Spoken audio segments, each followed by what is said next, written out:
vamos a adentrar a la información precisa por estas horas con novedades en la Lof Kenkentreu, en Cuesta del Ternero.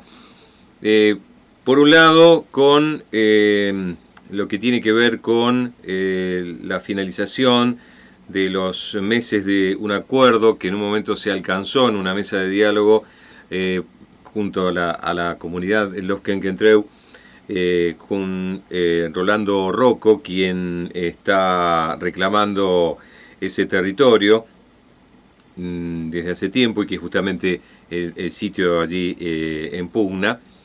Y por otro lado también en lo que tiene que ver con una audiencia de acusación que se iba a llevar a cabo ayer contra los detenidos con responsabilidad por el asesinato de Elías Garay y el intento de homicidio de Gonzalo Cabrera, una audiencia que ha quedado suspendida hacia el próximo jueves 11. Bueno, pero para tener más detalles estamos en comunicación con Soraya Maicoño, que es vocera de la comunidad. Buenos días, Soraya, gracias por atendernos. ¿Cómo estás? Mari, Checu Melén, Rablamay, Rumé Mañún, Roberto, buen día. Bien, Soraya, contanos en principio lo que tiene que ver con esta audiencia de control de acusación que se iba a llevar a cabo en el día de ayer y que finalmente no se realizó. ¿Por qué? A ver cuáles han sido los argumentos así de la defensa de los dos imputados, Rabacio y Feidberg, y con bueno, lo que a partir de allí también ha informado los abogados de la querella. Bueno, sí, la audiencia empezó ayer a las 11 de la mañana en el Juzgado Provincial de Bariloche, y principalmente lo que fue sucediendo en el transcurso de la jornada fue que el abogado de Feidberg, que es Ernesto Saavedra, fue todo el tiempo tratando de sostener una misma impugnación y anulación que le fueron haciendo en diferentes audiencias todo este último tiempo hasta la fecha. O sea, han sucedido entre 10 y 15 audiencias en donde él todo el tiempo pretende que se le dé prisión domiciliaria a Feidberg, lo trata de preso político, que por qué no estaba presente Gonzalo Cabrera, que es querellante y uno de los sobrevivientes del intento de asesinato que sí sufrió nuestro Lamuén Elías. Bueno, fue como todo el tiempo sosteniendo lo mismo que le iban anulando en las últimas audiencias, y por lo cual todo el tiempo generaba llegar a un cuarto intermedio para definir si se le iba a tener en cuenta o no esas solicitudes, que finalmente después le impugnaban y le anulaban todas esas solicitudes.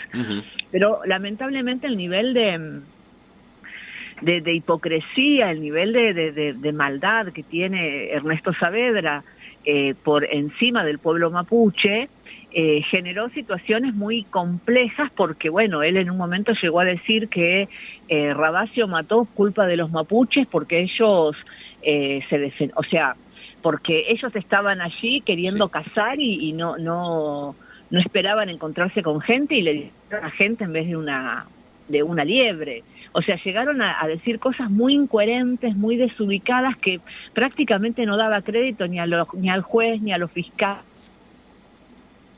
Soraya, ahí se nos ha ido la señal, a ver si nos... Lleva la incoherencia. Se nos ha ido la señal ahí, Soraya. Bueno, pero ahí destacabas estos dichos y que, bueno, causando un asombro a todo el cuerpo, ¿no?, de fiscales. Los fiscales todavía, o sea, la pretensión es a partir de esta audiencia de acusación ya llevar a juicio.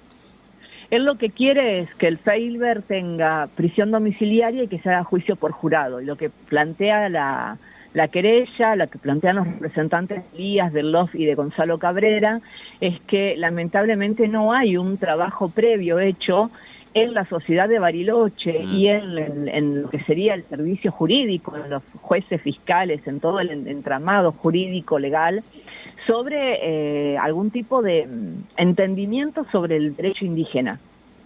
Entonces, si no hay un trabajo previo hecho sobre el derecho indígena y si no hay un trabajo previo sobre el racismo también, es muy complejo llevar un juicio por jurado con estas características, entendiendo sobre todo que en Bariloche está operando el consenso Bariloche, que también aquí hay un grupo de gente que se ha hecho parte de eso. Es un grupo de empresarios, medios hegemónicos, abogados, etcétera, etcétera, emprendimientos turísticos, que están poniendo en lugar de tierra fiscal o territorio mapuche como tierras públicas, y que el pueblo mapuche se está quedando con esas tierras públicas, los que a ellos les está quitando un gran negocio. Y por eso también han propuesto, por ejemplo, ir a palear a los Mascardi hace un par de años atrás, donde tuvo que intervenir la gendarmería para que no avancen, porque la caravana yendo hacia los Mascardi, convocado por el consenso Bariloche, realmente se juntó y viajó hasta ahí. Lo detuvo la gendarmería. Y ese es el poder que tiene consenso Bariloche, y Ernesto Saavedra es un abogado de este grupo racista, no solamente en contra de los Kenkentreu, sino también de los Antual, de los Buenuleo, de los Lasquenhuinculmapu. Queda bien claro de qué lado está y para quién trabaja. Entonces realmente utilizó ayer artimañas de muy baja, realmente viste, como algo que no se podía creer ni siquiera personas que por ahí ni entendemos técnicas o cuestiones jurídicas, nos dábamos cuenta que lo que estaba planteando era completamente incoherente y desubicado, pero con todas esas artimañas él logró que la audiencia se suspenda y se traslade para el 11 de agosto. Y mientras tanto, para el 18 de agosto hay una audiencia por usurpación en contra de los Kenkentreu, dado que, como lo mencionabas vos también al principio, se terminó el acuerdo que tenía Rolando Rocco con el Los Kenkentreu de permanecer en el territorio de una manera pacífica, entre un acuerdo entre partes. ¿Qué significa específicamente, Soraya, entonces, que se haya finalizado este acuerdo? O sea, ¿cuál es la otra instancia que se supone, o por lo menos lo que quedó convenido en esa mesa de diálogo? Más que una mesa de diálogo, fue un acuerdo que llevaron entre los abogados de Rolando Rocco y la abogada de Kenkentreu. Y la realidad, así, sinceramente, ese acuerdo lo único que intentaban beneficiar era a Rolando Rocco, porque él tiene una carpeta administrativa por sobre ese territorio bastante desprolija. Entonces, en ese tiempo a él le daban también una chance de acomodar un poquito esos papeles, porque no tiene ni mensura, ni título de propiedad, ni absolutamente nada. Que eres fiscalero. Es un concesionario que en algún momento le habilitaron para que plantara pinos. Sí. Entonces, ese acuerdo terminó y ahora sigue en la misma línea que se venía antes del acuerdo en febrero, que tiene que ver con un delito de usurpación por parte de el Los Kenkentreu. Entonces, ahora se viene un juicio, una nueva audiencia, que después les puedo pasar la ID que se le dice ahora porque es por Zoom, que es el 18 de agosto, y ahí vamos a ver qué es lo que va a suceder, porque la realidad es que nadie, ni en la comarca, ni en la Cuesta del Ternero, pretende ni quiere que vuelva a haber esa tensión que vivimos en el verano, en donde además terminó en el asesinato de Elías y el intento de homicidio de Gonzalo.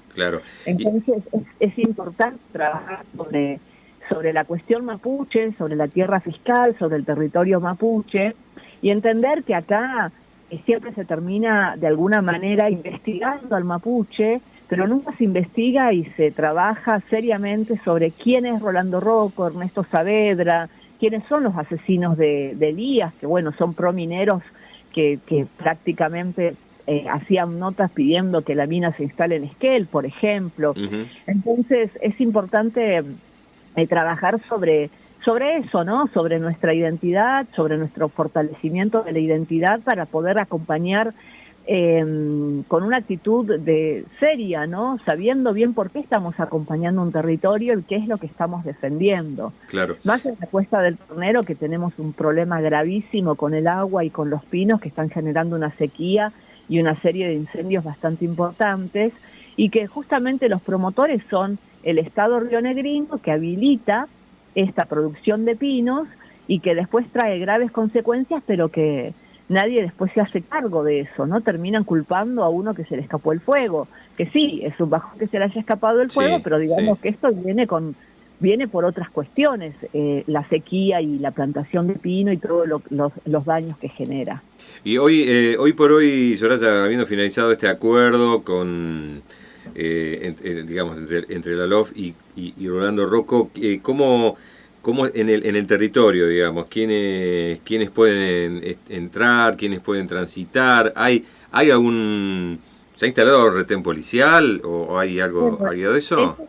ese era nuestro miedo, que de repente empiece nuevamente con toda esa, esa situación que fue instalada en el verano. Entonces, la abogada del Lofkenkentreu mantuvo un diálogo con los fiscales, que están también de alguna manera apañando a Rolando Rocco, fiscal Arrien, fiscal Sendón, y la realidad es que ellos ahora mágicamente apuntan al diálogo, a que esto se resuelva de una manera más pacífica, entendiendo que acá la responsabilidad la tiene la provincia de Río Negro, más allá de que no haya sido el gobierno actual. Sistemáticamente hace más de 30 años la provincia de Río Negro viene entregando los territorios, entonces ellos ahora sí bregan porque haya un acuerdo entre las partes y que se sostenga desde el diálogo, desde la fiscalía. Por lo tanto, dicen que toda esa circunstancia que se vivió en el verano, de retén policial, de Sí. acampe, se supone que no va a suceder. Pero lo que sí sucede constantemente, y desde unas semanas antes de que termine el acuerdo, es que quien va, se mete, abre la tranquera, molesta, es Rolando Rocco. Ujú, ujú. Eh, Entonces, eso sí es complejo porque va en una clara provocación y bueno, nuestros pulamienes tienen que estar ahí como firmes de no caer en esa provocación porque eso puede derivar en denuncias, en represión y bueno, no se quiere llegar a eso. claro. Soraya, destacabas hoy el, el con, el con digamos, un continente allí racista, discriminador por parte de quienes actúan en la justicia. Y esto se suma, indicabas también a cierto poder mediáticos, o por lo menos ciertos sectores mediáticos y también empresariales, que de alguna manera estarían como hilando juntos cierta trama que donde también se unen otros hechos aquí en la zona, por lo cual, por ejemplo, se está solicitando una intervención de las fuerzas de seguridad nacionales. ¿Entendés que, digamos, esto forma parte de un componente racista de hace mucho tiempo? ¿Cómo se rompe eso? Yo creo que forma parte de un componente racista porque es la manera más básica que tienen para defender los intereses de los empresarios. Instalando el lugar del mapuche terrorista, el mapuche delincuente, y como que el problema es el mapuche, cuando el problema acá es el Estado que le entrega el territorio a empresarios argentinos o extranjeros en pos de su propio beneficio y también quitándole posibilidades de vida digna a todo el territorio, a toda la población, no solamente al pueblo mapuche. Y yo creo que esto se puede de alguna manera ir como modificando a partir de que nosotros como pueblo empecemos a asumir nuestra identidad y a entender que recuperar territorio implica también recuperar otras cuestiones que tienen que ver con la dignidad, tiene que ver con honrar a nuestros abuelos, a nuestros padres, nuestro apellido, nuestra cultura, nuestro conocimiento. Una vez que uno empieza a hacer ese trabajo digno de fortalecer tu propia identidad, hay como un Kumer Rakisuan, empieza como a aclararse nuestro pensamiento y a ver realmente de qué lado nos paramos. Y eso por el lado mapuche. Y por el lado no mapuche es importante varias cosas. Primero, de sacarse la idea de que nos contaron en los libros cuando íbamos a la primaria, de que los mapuches los mapuches somos desde siempre y seguimos estando y seguiremos. Segundo, como tener un poco más de empatía y entender que también como pueblo tenemos nuestras propias formas de lucha, nuestra propia espiritualidad, nuestra propia forma de entender el universo y la mapu en la que habitamos, pero eso no significa que ellos no puedan colaborar o que no puedan acompañar nuestros procesos de lucha. Porque a veces pasa también Sí. que hay muchos organismos de derechos humanos, muchos organismos sociales, que también es como, si no somos como ellos creen que tenemos que hacer, ya no nos apoyan. Y me parece que también hay que respetar las formas de cada grupo, como nosotros también respetamos las formas que tienen de luchar, de reclamar otros grupos sociales, sea cual sea, por el agua, por la tierra, minero, ecologista, social, por la pobreza. Entonces creo que ahí en esa división generan también a partir de justamente, ¿no?, de un relato que instalan los medios hegemónicos, generan ahí una división en donde terminamos perdiendo todos, las organizaciones y nosotros. Y terminamos perdiendo porque después la sequía y el tema del agua, que cada vez está quedando más en manos ahora de empresarios cataríes, por ejemplo, y en un par de años vamos a tener que pedirle permiso a los cataríes para tener agua. Y nadie está haciendo oído a eso, nadie está poniendo el foco en eso. Solo se habló de los cataríes por el tema de los ciervos y el daño que está haciendo en la zona de Foyel, de Ñorquinco, pero la realidad es que los cataríes se están quedando con el agua, como Rolando Rocco fue creando una sequía importantísima junto con otros empresarios que fueron dejando el bosque talado e instalando el pino. Y esta es una consecuencia que lamentablemente tuvo que vivir todo el pueblo de Bolsón y de la comarca andina para entender el grave daño que causan los pinos. Y que entonces ya no es un discurso exclusivo del pueblo mapuche. Es algo que nos toca a todos, mucha gente quedó sin casa, mucha gente todavía la sigue pasando mal por esa circunstancia. Entonces ahí es donde tenemos que llegar a puntos en común y trabajar sobre nuestro racismo. Es una cosa, mira, y con esto si querés ya vamos cerrando, sí. Pero tiene que ver con esto. El hombre, el macho, hasta que las mujeres no empezaron a hablar sobre su supremacía y sobre sus privilegios, no se decía nada y el hombre seguía sosteniendo y siendo a partir de sus privilegios. Con el blanco pasa lo mismo. El blanco tiene toda la empatía y toda la buena onda hacia cualquier pueblo originario, pero si puede hacer uso de sus privilegios, lo va a hacer. Y ahí es donde también tenemos que empezar a trabajar como pueblo originario, como el grupo de mujeres o feminismos empezó a poner, a visibilizar los privilegios del hombre. Nosotros ahora nos toca, nosotras, mujeres mapuche, hombres mapuche, nos toca poner y evidenciar los privilegios del blanco. Porque por ahí, por más buena onda que sea de una organización, termina como, nada, haciendo uso de esos privilegios por encima de un pueblo originario, de una persona pobre. Y eso también es un trabajo que hay que hacer, que no es fácil, sí. Pero que hay que hacer, porque cuando llega el momento, si puedo hacer uso de mis privilegios, el blanco los hace. Y ahí es donde se complica la cosa, porque siempre quedamos en un lugar de subestimados y de terroristas y de pobres, porque así ya está instalado y nadie lo cuestiona, nadie lo interpela. Así que bien. Es un montón de cosas que hay que trabajar como sociedad, pero no creo que sea imposible. Muy bien, Soraya, te agradecemos mucho, 2 minutos, te mandamos un abrazo y estaremos en contacto en días cuando haya otras novedades, ¿sí? Buen día. Gracias, Roberto. Ahí dialogamos con Soraya Maicoño, vocera de la Lofkenkentreu, bueno, con todo este panorama, con algunas fechas allí en lo que tiene que ver con el acuerdo ya que ha caducado en la Lofkenkentreu junto allí con el empresario Rolando Rocco, y por otra parte también lo que tiene que ver con el juicio, el todavía no enviado a juicio contra los acusados allí del crimen de Elías Garay.